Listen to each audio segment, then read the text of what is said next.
हमें सिर्फ लोगों के हृदय में और दिल में हिंदुत्व की विचारधारा को भरना है, गांव गांव घर घर जाकर के भरना है। कह रहे हैं आप अभी हाल ही में गोपालगंज गए थे, बड़ी खलबली मचा दी।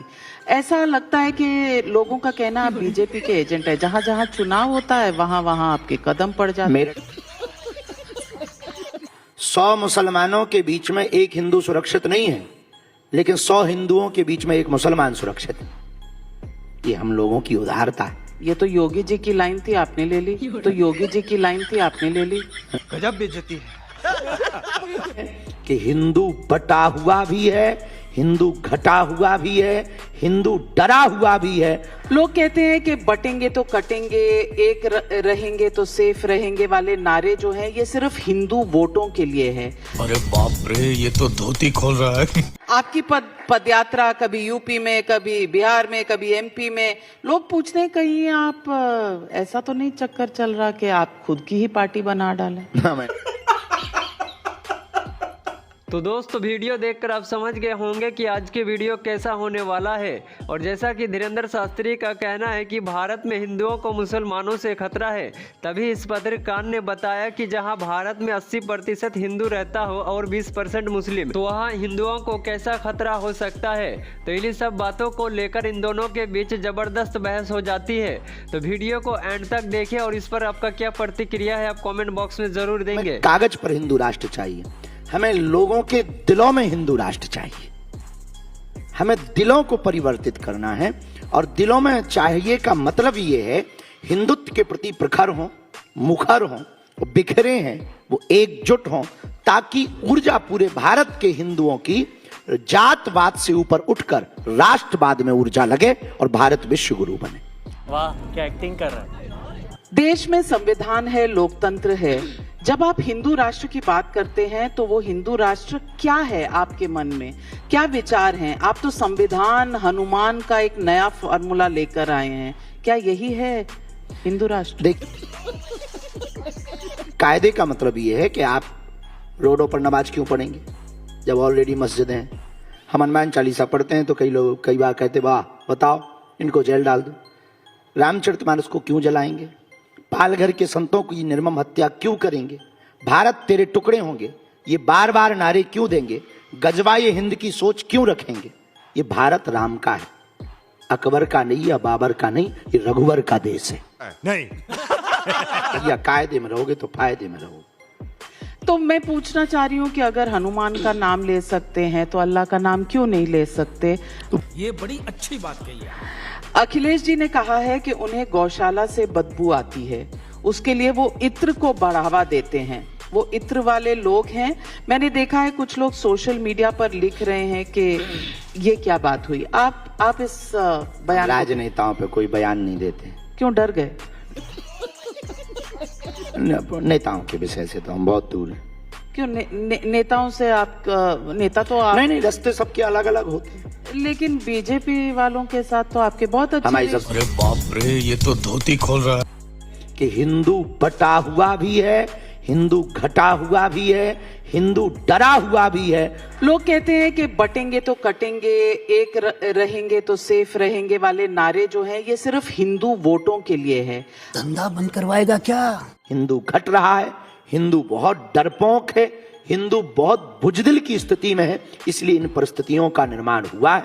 इसीलिए हम चाहते हैं हिंदू राष्ट्र बनाने में क्या दिक्कत है। लेकिन 20% 80% जो है वो 20% से डरा क्यों हुआ है, बुजदिल क्यों बना हुआ है? इसीलिए डरा हुआ है क्योंकि उनके छोटे छोटे बच्चे भी संविधान को मिटाने की ताकत रखते हैं और उनके हाथों में हथियार होते हैं। हिंदू सिर्फ माला में ही फंस गया, भाला छूट गया। अबे तू थोड़ा सा बहन का लोड़ा क्या?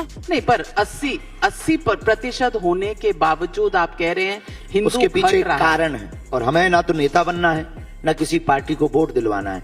हमें सिर्फ लोगों के हृदय में और दिल में हिंदुत्व की विचारधारा को भरना है, गांव गांव घर घर जाकर के भरना है। कह रहे हैं आप अभी हाल ही में गोपालगंज गए थे, बड़ी खलबली मचा दी। ऐसा लगता है कि लोगों का कहना आप बीजेपी के एजेंट है, जहां जहां चुनाव होता है वहां वहां आपके कदम पड़ जाते हैं। मेरठ में अरे बाप रे, ये तो धोती खोल रहा है। लेकिन अगर आप कह रहे हैं, विरोधी दलों का तो कह रहे हैं कि कास्ट सेंसस चाहिए, पीडीए चाहिए, हमें रिजर्वेशन चाहिए, आरक्षण होना चाहिए पिछली जातियों के लिए। तो ये सब गलत है क्या? 100 मुसलमानों के बीच में एक हिंदू सुरक्षित नहीं है, लेकिन 100 हिंदुओं के बीच में एक मुसलमान सुरक्षित है। ये हम लोगों की उदारता है। ये तो योगी जी की लाइन थी, आपने ले ली। गजब बेइज्जती है। संविधान कहता है कि खाने पीने घूमने रहने की आजादी है, लेकिन नवरात्रि में कुछ लोग चाहते हैं कि मीट बैन हो जाए 10 दिन के लिए। इसे आप कैसे देखते हैं? तो हमें लगता है कि बैन होना उचित है। तो फिर संविधान का क्या करें? संविधान का क्या करें? नहीं, संविधान में तो 125 बार से ज्यादा सुधार हो चुका है ना। अब इसमें भी संशोधन हो जाए। अगर हो जाए संशोधन तो क्या बुराई है। इसकी मौका दोस्तों यानी धीरेन्द्र शास्त्री के कहने का मतलब है कि हम संविधान को बदलेंगे।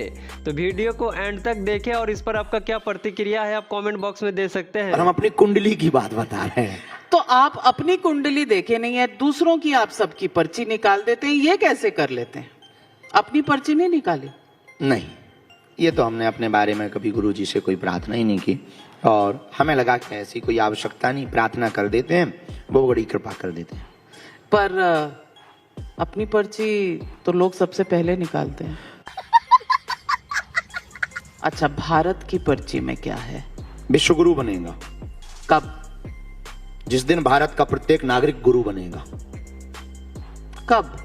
जिस दिन भारत का प्रत्येक नागरिक गुरु बनेगा, भारत उसी दिन विश्व गुरु बनेगा। लेकिन भारत के प्रत्येक नागरिक को गुरु बनाएगा कौन?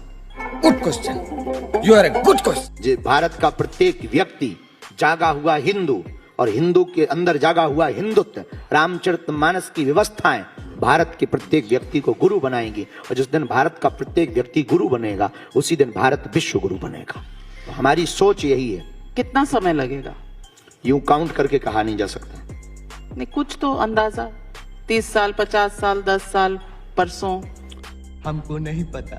आज देश में औरंगजेब, सलार गाजी जैसों की कब्र या मजार होनी चाहिए। और फिर भारत में अकबर, बाबर और औरंगजेब का क्या काम है?